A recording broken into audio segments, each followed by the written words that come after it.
Assalomu alaykum, hurmatli dehqonlar, aka-ukalar. Salomatmisizlar? Sizlar bilan yana men Akmal aka Nurli olamda. Bugun bir surxondaryolik bir ukamiz video tashlagan ekan, hosil ekkan.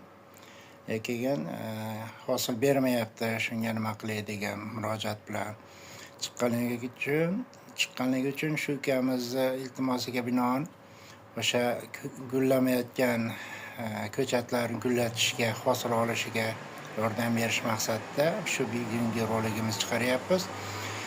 Birinchi navbatda buni har xil gullatishda har xil yo'llari bor. Faqat men eng qisqa, eng sodda, eng oddiysini aytaman. Buni gullamagani sababi ko'chatlarga tinmasdan azotli oziqani berilganidan u semirib ketgan ko'chatlari.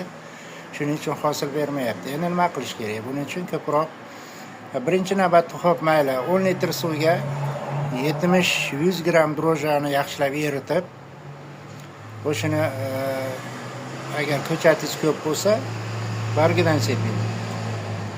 Agar ko'chatlaringiz kam bo'lsa, har biriga yarim litrdan ildizdan quyib chiqing.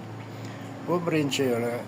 Ikkinchisi 10 litr suvga 2 qoshiq magniy qo'shib turib eritib, o'shani bargidan seping, 2 marta seping, 2 kun oralatib 2 marta, 3 marta seping, ko'chatlaringiz gullaydi. Agar iloji bo'lsa, drojaga 1 qoshiq kalsiy qo'shib yuboring, bu ham yaxshi. Kalsiy bilan bordi qo'shib drojaga aralashtirib bargidan seping. Bu ham zo'r natija beradi. Ko'chatlaringiz inshaalloh nasib qilsa gullaydi. Shu bilan do'stlar, xayr salomat bo'linglar.